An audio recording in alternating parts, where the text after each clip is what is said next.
Oh, you ready for eating?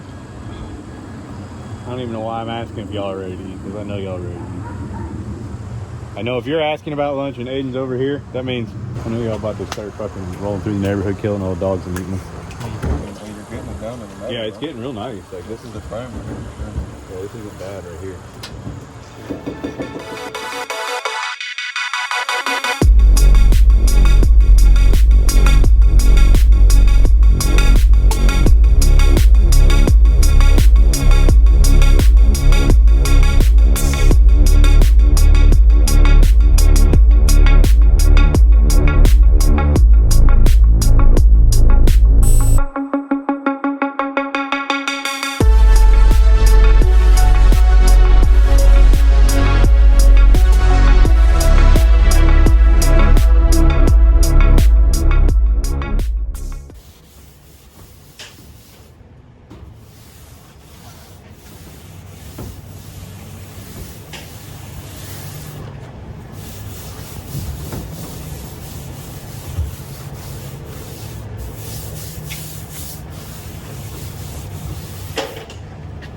Getting there.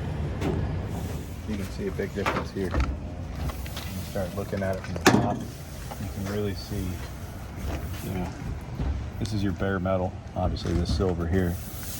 And not even all of this isn't even exactly rust. There was a primer coat on here, like the original primer.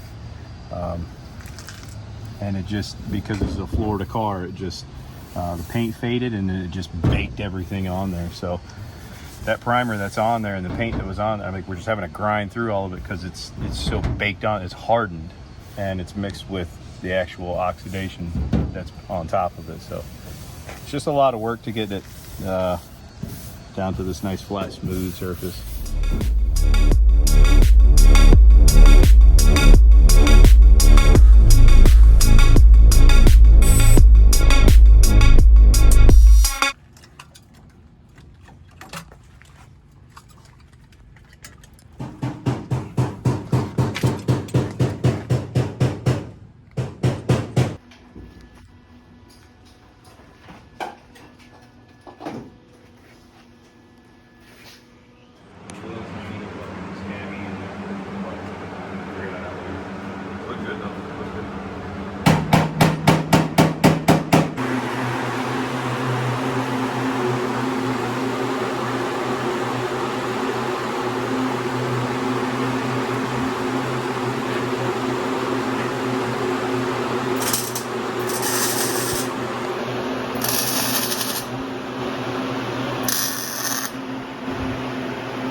Probably a good Murdering, bro. Here we go.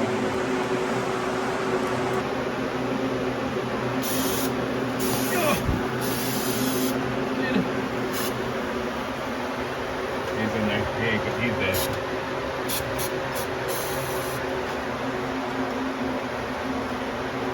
Look at this fucking dude. Look at the size of this guy. That's crazy. I mean, look at that. It's a Rochester Quadrajet carburetor, Rochester Quadrajet. These were ran for many years on a lot of Chevys. A lot of guys hate them because they are a little difficult to tune. They're kind of persnickety on how they like to be tuned.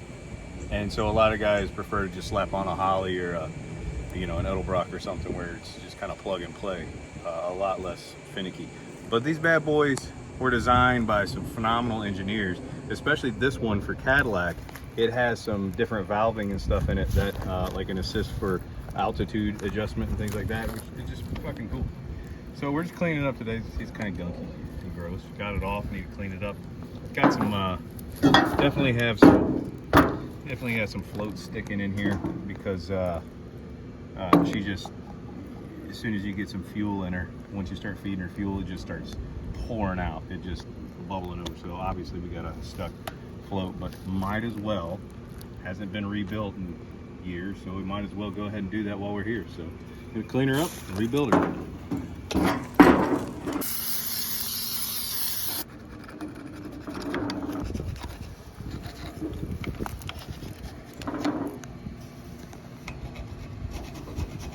A lot of guys will just hit it with some spray, some of this carb cleaner, and take it apart and call it a day. I like to clean it.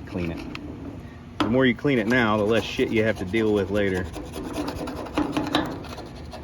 This carburetor probably hasn't been serviced in a good 15 to 20 years.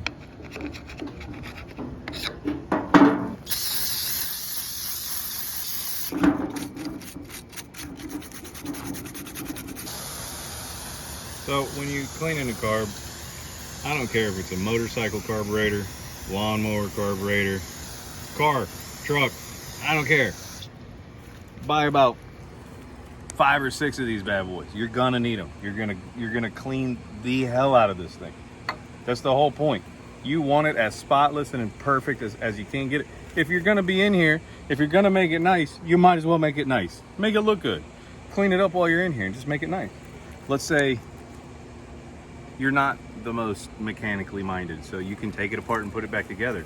Well, if you're not one who knows how to troubleshoot and figure it out if it's not correct, well then go ahead and clean it all now and get all the gunk and all the dirt and debris out of it. So when you put it back together, you don't have some trash that falls in there and then you're having to troubleshoot and figure out what's doing what and how's this happening and how come that's clogged and I'm not getting fuel, I'm getting too much fuel. Just clean it all up and follow the steps. If you're a novice, that's just number one thing you should do is just clean it up before you work on it. Pretty much anything is like that, especially vagina. Once I take it apart, I'm going to individually clean each thing. Like each little piece will be cleaned as it gets taken apart. But this is just a preliminary, just knocking all the heavy, you see all this gunk, all this heavy gunk. It's just more crap you got to deal with. Clean it up.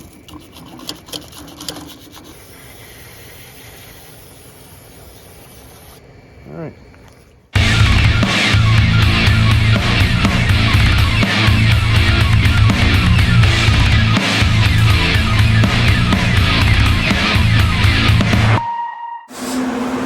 There you go.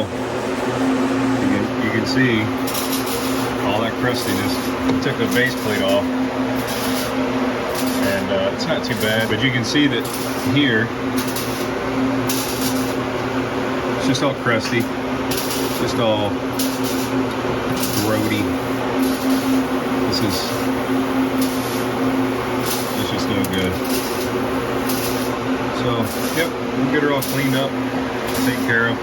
The float was actually like wedged down in there, and like it was wedged down, which there was the whole problem right there. It was like stuck down, so it would just overflow. But while we're in here, like we said, might as well clean the whole thing. You can see it hasn't had a good cleaning in a few years, so we'll get her all purty, get her working right.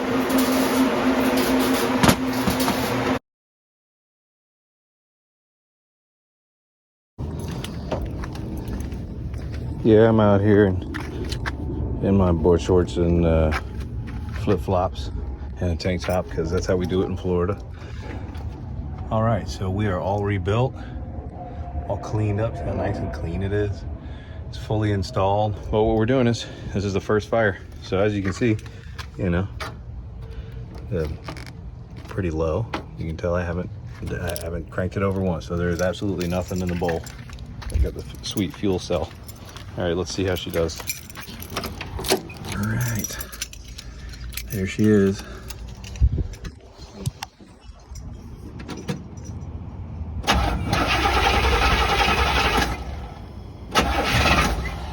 Oh crap.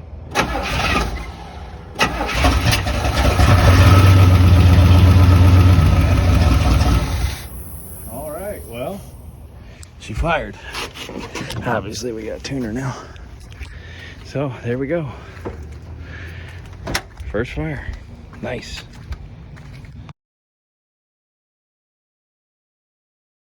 Sadly, it was running really nice, fired right up again, and then the fuel line blew out. I knew it was shady. I threw some PTFE tape on it just to see if it would hold. I knew it was iffy, guys, come on, but I had to try it. So this is beautiful. I'm gonna have to put a helicoil in there. So until that happens, but she runs good. All right, on to the next project.